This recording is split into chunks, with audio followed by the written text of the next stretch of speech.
told Nancy it was like fun to come to work. You know, Okay, I've called you to order. I know, yeah. Pledge allegiance. We're going to have a new thing tonight. We're going to have Tyler and Brianna lead us in the pledge. I pledge allegiance to the flag of the United States of America and to the republic for which it stands, one nation under God, indivisible, with liberty and justice for all. Thank you both. Okay. Two sets of minutes from the 21st. Start with public hearing. Any I have no changes or corrections. motion to approve? So moved. And seconded. Okay, and your vote, PJ? Yes. Mike? Yes. John? Yes.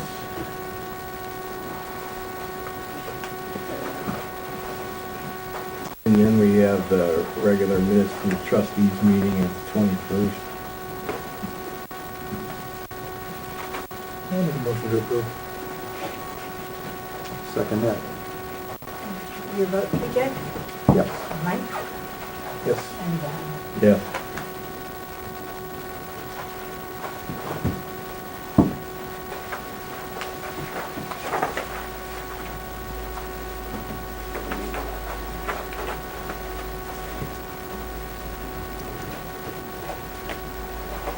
I don't have any guests for the night, so we'll go to reports, and we'll start with Mr. Kidco, who's on.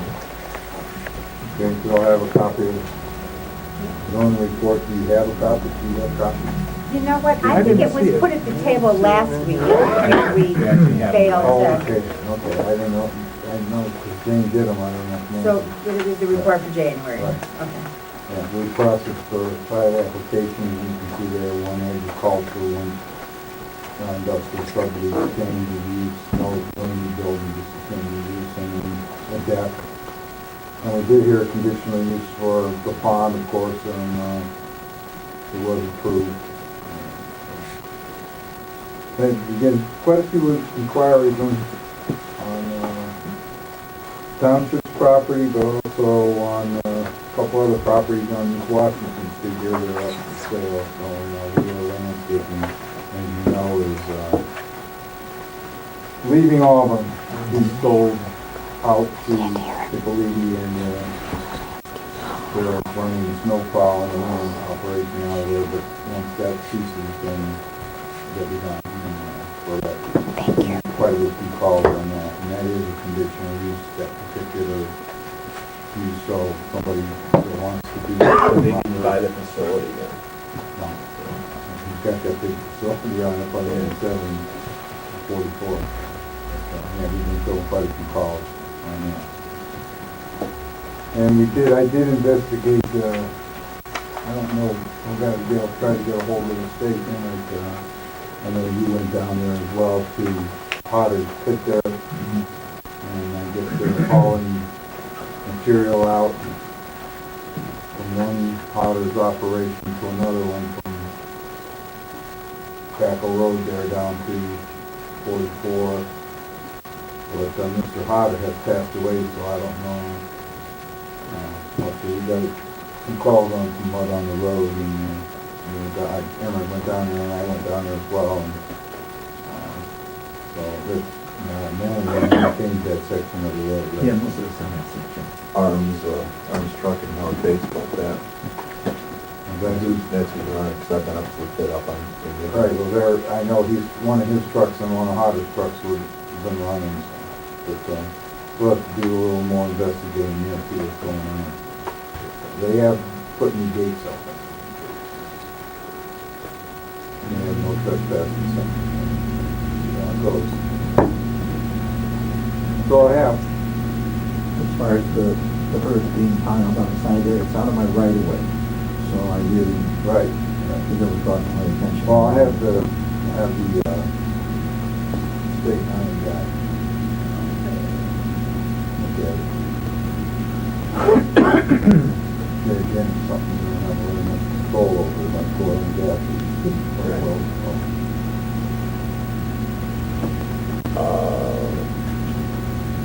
Any questions for Frank? Mr. Gordon. Okay, Auburn Township Road Department report. This will be for January 2013.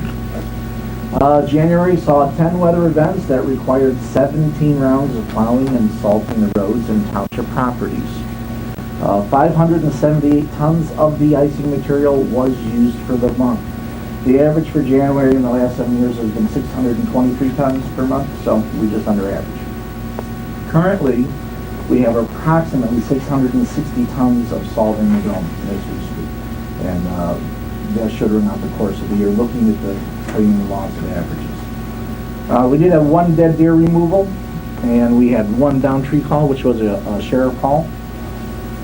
We did add 2 road signs to the inventory. We added a slow children sign, as you do as a courtesy to the people in Edinburgh. They did request it. And once again, we do tell the people that this doesn't mean let your kids play in the street, okay? It is a public thoroughfare. You're not supposed to play in the street. There was a request, and we've done in the past. We did honor that request. Now that people are up to speed on Fox Road, now that it's turned from chip to asphalt, we put a curve ahead sign, and I do need one in the opposing direction, which will be of the new high vis. And this was requested by a resident. We did have a couple people not used to the nicer service now go into the ditch by the new bridge. In the downtime, the boom mower, we did rebuild the power steering unit on our Tiger boom mower. And that'll be ready for the springtime. We'll get out there and start racking away and do 3 cuts, 3 profiles. Truck 19 also, we changed out 2 brake slack adjusters, which were in the front, and those were replaced to put them back in safe operation. We don't need to red tag that truck. We need it on the road. The Ford A62 loader and truck 16 both received oil and filter changes as part of the maintenance. We had no internments for the month at the cemetery. Thank God. Yeah, that was wonderful. And that was a nice short brief month. Hey, Emmerich, are we gonna take the signs down on Fox?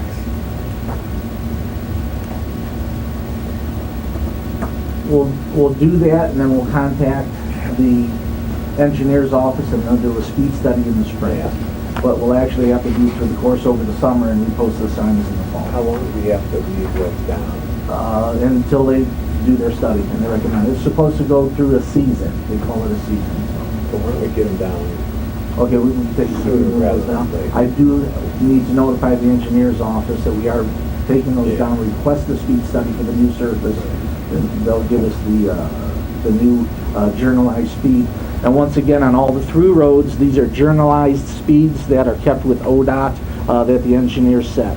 The only safe and reasonable speeds we can set are within subdivisions, and those are generally 25-mile-an-hour roads. You want to get a hold of Troy and... Yeah, we'll work with They already had a paved surface. Yeah. Kenders has already set it for you. Yeah. So Which I'm I sure when he wants to we'll say. just let them know that we're taking those down. Very good. Ready to go. Can I ask a question? Just 'cause I live on Shaw Road. Yes. And we don't have signs for speed there. Oh, you don't? And it's been a while, and people really take advantage of that after we got it paved finally. So I was just curious. That's over the limit. That was set at 50 miles an hour. It is, okay. Yes. So it's- And that's as okay. per accidents, per so many Sure. vehicles. They do the speed study. Actually, Shaw Road's a very relatively safe road. I'd say, but my kids are waiting for the bus and those cars go by, I'm like, Right, well, once again, I So, don't want yeah. to put a slow children to play on a 50-mile an No, hour. I understand. I was just curious. I didn't know what the process was. Yeah, So and we that were was talking it. about the Fox was right As a matter there. of fact, so. one of your neighbors had put up a 35-mile-an-hour sign a year or so ago, and we Okay. had to remove that because that is Okay. illegal. You can't do that. And once again, they do a speed study Sure. and accidents per so many cars. So would that be like ODOT that hasn't put up the signs yet? Is that how that works? No, well, actually, we put the signs up, but Okay. once it's journalized with ODOT, and it comes through the county, they give us the recommendation for that street, Okay. for that street itself. And Okay. right now, that's open. Got And honestly, after we had the initial pavement done, I had Yeah. a couple concerned calls, Yeah. but I haven't had fielded any since. And that was 2007, or It's been a while. If it's 2007. unposted, Yeah. yeah. Okay. Anything unposted Okay. I knew there was a period of time in between where they were gonna, again, do that study or Right, whatever, which and I we was did curious. we did the study and set it at that. Okay. No, I remember that. They set it at 50, and there was some discussion here, and Mhm. quite honestly, too, if it's unposted, it's 55. Okay. We're in, we weren't in a real big hurry to get out there and put a bunch of signs up to say 50. Yeah, I understand. I just was curious if that was, I just didn't know what the process was, so. But that is the Yeah. enforceable speed limit on that Okay. road. Okay. Thank you. You're welcome. See, the 50 is sort of like the previous 35 without the potholes. Right, yeah, you couldn't go 50. You'd be airborne. Which was, any questions for Gordy? And Rick, while you're up here, I see some stuff from the county on Auburn Road here. Yeah, Shafford Creek. You gonna close it? Maintain traffic. I can't see what it says. It doesn't say closure per se on the communique that came down from the county. I'll get a hold of Joe and see what they're gonna do. Typically on a road like that, they wouldn't close it. They do half at a time. And I'll find out from them what their plans are there. They did close Stafford Road when they did the one over there by Auburn Springs. I think they're gonna maintain traffic on it. I saw something that came through that said maintain. Traffic. I have the resolution. Did you read the resolution? Yes, I have it. They do have to When did they acquire. start calling that Shackford? I don't know. Yeah, call it Bridge Street. They have Right. to Oh, wow. acquire some right away at that point. And then once again, Frank, I did get a letter, a memo from them. The 33% load limit reduction will be in place February 12th. So this is something that could come into play on Craft Road for the trucks run up and down. Okay. The only thing that we'll have to do is contact the sheriff to run the scales. I did have people concerned on our chip seal portions that, any damage to the road. Once again, we can't stop them from using the road. No, but how much truck traffic is actually going on down there? What? I saw 2 trucks in half hour, 40 minutes today. 2 10-axle trucks, in other words, not just single Right. axle, tandem and drag.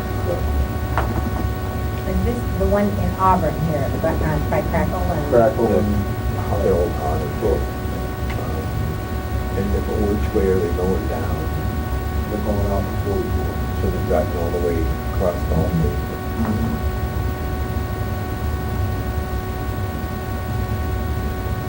Testing the table. Yes, it is. Okay. Mr. Kavanaugh. Okay. Chief, did you have just a pancake truck? Oh, yeah. February 24th and March 3rd, 8 o'clock to 1 o'clock. Same cost.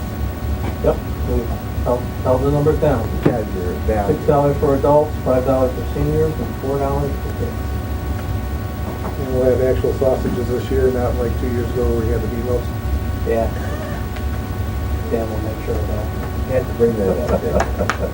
Some people never forget, I tell you. I'll tell Dan about that.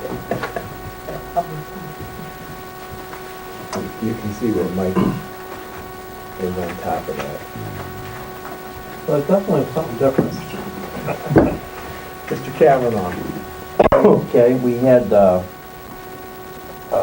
after the final AARP meeting over here at the town hall, we had some water issues with one bathroom. We couldn't get water to the toilet.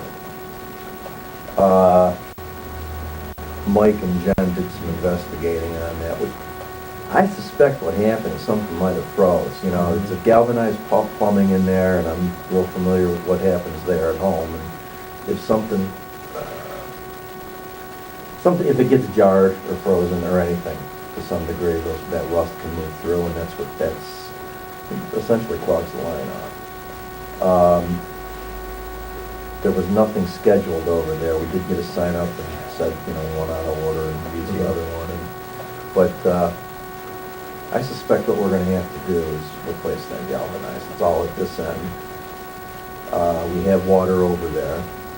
Guys were going to go in the crawl space. I didn't do it, I know. But in fact, I've never been in that crawl space. But the guys were going to go in there and see what comes up. That water comes from here, goes under the road. Did they do that yet? No, they didn't. Are we poised and ready to do that? I'd like to know what Okay. comes up there. I have no idea what it would be. I have no idea what it would be. You know, this was a common thing in the properties like that. We had a 2-inch wrought iron pipe under 44, which went bad. You know, we were able to stuff a 1-inch copper through that and we use it, but we don't want to get into obviously a road bore or anything like that. I'd like to think we got ample water over there. It's just, you know, where it goes down a 1/2-inch galvanized pipe that's gone bad. But anybody that's been in an old house with those type of pipes, you can replace them anytime. So, Is there any insulation on those pipes in the crawl space? you know, I don't think it's not a frozen thing at this point, because they got water in the kitchen, they got water in one bathroom, and one's clogged off. But that's what'll happen if a chunk of calcium or rust comes off of there. I've had that, you know, cut them and replace them. You know. Plastic used to be the thing. I'm not sure what the hot trend is now, but like I said, I'd like to think that we're okay under the road into the building. In which case it really wouldn't be terribly expensive to replumb, to take that galvanized out and replace. But we want to avoid, you know, doing any trench work. So, you guys get a break from plowing, let's Sure. get moving on. I just want to know, see what comes up there.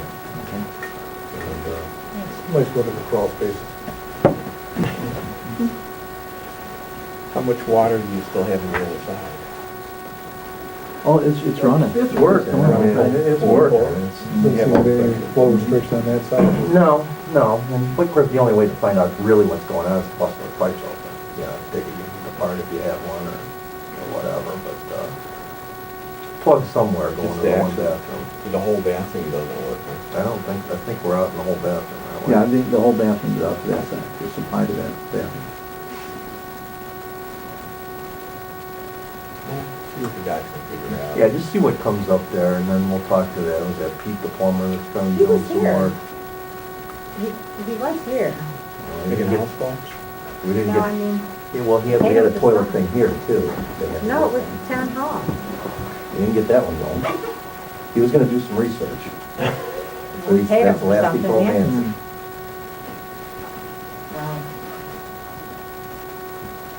So anyway, there's that, that's some spring project we gotta get into. Done some research on this Moving Ohio program that we've been talking about for the last few meetings.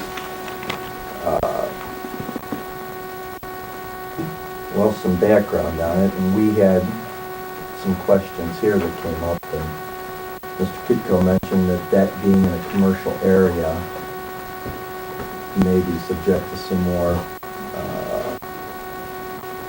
stringent inspections before it can be taken down, you know, beyond that, asbestos and which we know is going to have to happen. That's mandatory. We found that out since the last meeting.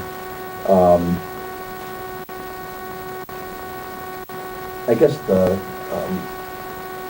Bainbridge Township is the only township in the state of Ohio, from what we can find out, that's actually administering the program. All the other counties statewide that got shares of this money are doing the administrative work at the county offices, but not here in Jaga.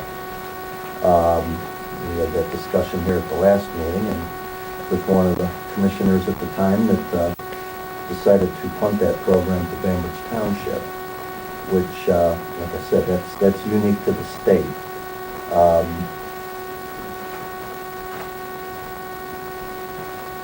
We got the other question of commercial, you know, how that ties in. We know that commercial uses in residential districts are applicable, but we're not sure about residential uses in commercial districts. So the more we ask, the less we know, it seems like. But here's one thing I did find out today, and this is from a conversation with the zoning inspector that's administering the program countywide. We mentioned a 5% administrative fee that was to be reimbursed to the townships that do all this paperwork, that contract with these people, that make sure all these inspections have been done, that, well, for instance, this is the first form, 15 pages right here. But starting with that, fill out paperwork, and I'm sure this is just the beginning of each project. In fact, now that you mention it, here's another one. So there's a few of them already. The idea was that townships could be reimbursed 5% for their administrative costs. I think Bainbridge has discovered since they've taken this on that there's quite a bit, even over and above each individual project paperwork. So the reimbursement for administrative costs is not going to be going to Auburn Township or whoever else participates. It's all going to Bainbridge. Yeah. So the hours we would have in this, that Nancy would have in this, and it would be hours, I'm sure it would be dozens of hours, would not come back to Auburn. They'd go to Bainbridge. So basically, it's gonna cost us money to do this no matter how you slice it. Pretty much, that's the conclusion I come to. And we have to front all the money, and there's no guarantee that we'll get the money back. There is a possibility if you can contact the particular property owner and they have the money to do this, we would still have to do all the administration because that's how the program works statewide. Townships can participate, individual private property owners cannot. So, you know, we've talked about one property specifically that contacted us. Frank actually mentioned that probably wouldn't have been first on the list, right, Frank? Frank has mentioned some more, but I have yet to hear anybody say they got 24. I don't know. I know everybody thinks it's a great idea, but there's tremendous, I think there's a pile of paper back on my desk too, with all these forms and, somebody's gonna be My doing a lot of problem is paperwork. we're gonna be spending taxpayer dollars to improve private property, and I'm not so sure that that's what we're here for. With the hopes of getting it back. Right. If all the Not paperwork, even getting it all back. if all the paperwork's done properly. Of course, to get the paperwork done properly, we're gonna pay somebody to do that, and we're not getting that money back. No, and so basically, we're paying to improve private property, and we, you know, that's really kind of not why we're here. We have that request a lot in the road department, and obviously we can't do that.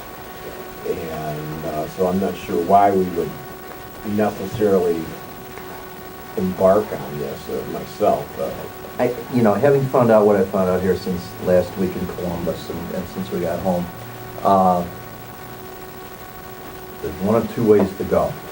One is if we have a property owner that wants to do it and they want to front all the money, including the administrative costs, we could consider participating. Two is thanks but no thanks. That's the only two ways. Well, we did have one property owner that was very adamant that we come do this. And so maybe it'd be, if we just contact them and say, listen, here's the deal, you're gonna need to put down, and I don't know, Bainbridge could school us on how much this is gonna be, but it's a fair amount of money. Nobody seems to know yet either, that's the other thing. But, I don't think Bainbridge has actually done one. no, they haven't. yet. I was under the impression that's what we were waiting for. That's well, Right. in The December, latest- that's what they told me, they were gonna do Yeah. one of their own properties, start to finish, and see how the program worked. And as you saw in that letter that we got at the last meeting, they don't think that's gonna work because of time constraints, this entire funding mechanism. Right. What was the last dollar amount we were looking at? Well, they said we were eligible for $92,000.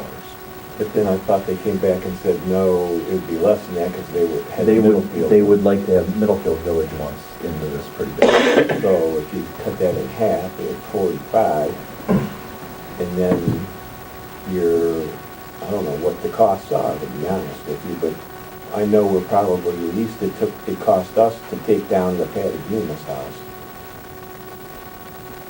20, on the 20? I'd say at least 20.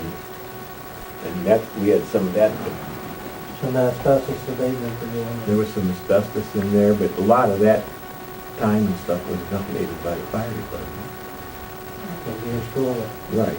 So, I mean, we wouldn't necessarily have that, well, we won't have that. We won't have that. So you're talking probably, you know, an expense of that, so maybe we could do this. You want to consider having Nancy contact these people and say, listen, if you want to put a deposit down here of at least this amount of money, and $25,000, I don't think that's excessive, And then- based on our experience. you know, and then if the expenses go up, you're gonna have to pony up to get this done. And then you Reimburse them. you'll get reimbursed as much as gets reimbursed, you'll get reimbursed for this. There's no money to come out of township No, funds. no, Well, I it would would not be- spend the township funds to do that. I just can't see us spending, I mean, that's private property. Why, I don't, We'll contact her, we'll get a letter together, and we'll get a hold of that particular party, and, but yeah, I'd say that's one of the two, either they front the money to us to administer this. well, yeah, they would have Demolition. to, they would have to do that. Yeah. Put the money down, Nancy'd have to set an escrow Yeah. account up, and, And should we set a fee on there also for our administration? yeah. So, Yeah, well, we have to, sure, we have to, because Bainbridge's, that's one of the things they're gonna require, is that townships that participate keep a log and keep their separate, hours separate for what they've spent with this program, because they collect it over that, so that would be the case here too. sounds good. Yeah. We'll try it, and if we'll find out here, and let's say within, well, Bainbridge gave us 7 days to respond, so we'll give her till the Next meeting. 18th to respond, yeah. So you want to make let's make a motion to do this? Yeah, request the specific property owner to, Front estimated cost for the demolition. assume all costs for demolition, No, yeah. including administrative costs. And have, you know, the agreement as a, I think we're doing shifting the risk to the property owner. yeah, well, it's their property, why not? That's right. And have that as, you know, a principal factor in participating in the program. Primary factor. See what they say. Not that it's my motion, but if you want to add that we'll set up, we put the money in an escrow account. Yeah, keep the funds separate. Yeah, let's not get carried away here. If we get the commitment, we're gonna work on that right away to set up this Okay. escrow Well, account. I guess we need, I guess think what I know where this is headed. I do too, but I just think we need to be able to tell the people this is the procedure Right, that right. we're gonna follow. And so they know everything up front, they don't get into this and go, oh, wait a minute. Okay, so that motion And then is the- all costs You got to be borne by, 1,000 lines. all costs to be borne by property owner and, including administrative fees, and this would be a primary, factor in the, And the only participation in thing the program. township will do then is we have to administer it because the private homeowner cannot. So, Right, and then as the money comes in, it goes to. right. Okay. Yes, I have that. So that's TJ's motion? Yeah. Was that? I'll second. Okay. And you vote, TJ? Yes. Right? Yes. Yes. We will contact that property owner ASAP, and we'll try to get this all done by, figure out where we're headed by the 18th. That's all I have. Mr. Chairman. Okay. The other thing I wanted to share is, we had a luncheon down at the Ohio Township Association Winter Conference. And at the luncheon was a speaker called Wendell Cox. And you've heard us mention numerous occasions that township government is the most efficient form of government. Well, he did a very explicit study, and just wanted to share some of the facts that basically confirm that townships do it better. It says 35% of Ohio's local government population resides in a township. 91% of Ohio's total land is located within townships. Townships maintain more miles of road than any other entity in Ohio, totaling more than 41,000 miles. Of the 48.4 billion general expenditures in 2007, townships only accounted for 1.3 billion, or 2.7% of the total expenditures. Taxation for townships with a population of 1,000 is $75 per capita. Taxation for cities of 100,000 or more is $856 per capita, over 10 times more. Only 0.06% of townships have entered into fiscal distress since 1997. Municipalities of 50 to 100,000 lead the category at over 11%, or 1 in every 11 cities. Total work hours for local government in Ohio, townships lead the way with almost 2/3, or 65.8% of the local work hours being part-time. Cities and villages are a distant second with 28.6%. And most of this based is on part-time work.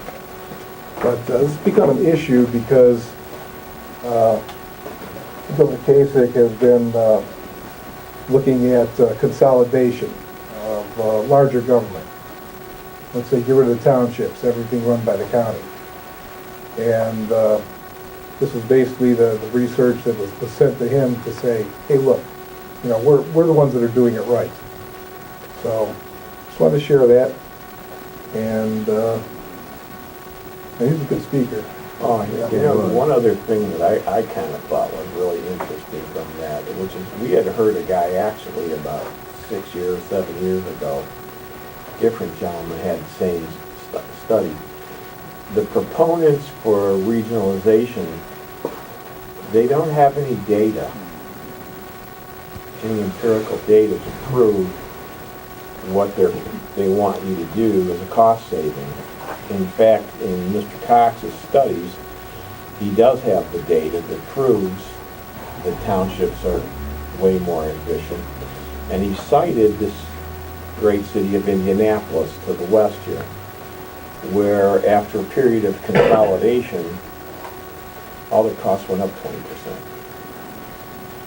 And it's actually, if you were in the smaller subdivision of that consolidation, your costs went up maybe 40%. And so it, I know there's several people that have been strong proponents of regionalization, but not the actual data doesn't prove out that it's the most efficient way to provide these services. Okay. Anything else, Mike?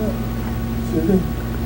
Warrants 9191 through 9221 for $17,388.55. And I left the bank reconciliation for you to sign. First bank rec in the new system is very exciting. And that's it. I didn't do financials and stuff because it's around permanent or temporary appropriations. We do have two things we need to address here before we meet with our legal counsel here. So we had a hearing for ZC 2012-03. The hearing was closed at the last meeting. Anybody interested in take Make a motion to approve as submitted? as submitted? Yeah, Seemed like everything was pretty well done. I did have a chance to talk to planning about that too, and yeah, it is as it appears, and a little cleaner version than the one we had last summer. And I'll make a second. I want to thank the zoning commission, John Scalia, and come up and explaining everything. They did a real nice job. Clarifying, it's kind of I think we're almost eliminating 2 pages out of the book. Quite a few lines. Close to 2 pages of verbiage, so it's, I think, you know, a great step in making things clearer and more concise, so. Addresses outdoor displays, outdoor sales. Okay. Lloyd. Hey, your vote, TJ? Yes. Mike? Yes. John? Yes. One other thing, we have an invoice from KCE for our annual contribution to, it's kind of not a contribution, but, you know, at this point in time, I don't have any problem with that, but I think as we move on to the next years here, I think we're going to have to work towards saying, hey, you know, I think that's something that needs to start to phase out. You know, you've got a pretty extensive budget. I mean, they were, last year, $680,000, so $5,000 you donated. Well, actually, I think they would be turned back in services. And they were just portion as well. It's something that needs to be addressed during the next year. That, you know, you end up paying that money, but it'll be in field usages and that sort of thing, I would think. But personally, I don't have any problem passing sending this up. Well, I asked Nancy to put that on. It's per, and you make a valid point, and but that would have to modify that agreement. Exactly. That goes back to, and every time this comes up with KC, we like to take that old agreement from 1976. Right. Right. The agreement was approximately $1 per resident. Right. And it's very approximate. Let's put it that way. It's very not exactly, that's right. but, It's very approximate. About 92 cents a resident. Yeah, but it's, you know, this is not an invoice, this is not really something that we can debate very much, but since it is an amount, and it is a public function, I think it should be discussed, you know, publicly, but, anybody who would have attended that KCE meeting in the fall, you would realize the tremendous impact KCE has on our community. but per a 37-year-old agreement, that, maybe it's time to look at it again, but, you know, it's, you know, a contract that we board entered into back then, and we're living with it. Okay, well, let's make, you want to make a motion? Motion to Approve that. approve the payment to Kensington Community Ed for $5,000. I'll second.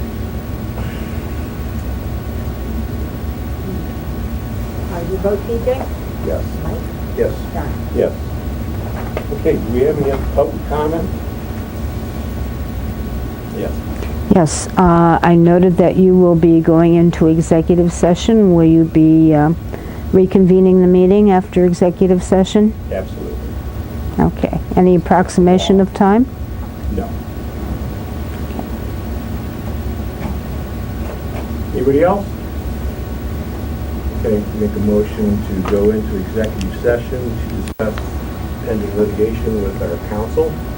Second. All right, now you vote, TJ? Yes. Mike? Yes. John? Yes. Thank you all. Good night, Carl. Good night, Carl. Kitco and Dan and John.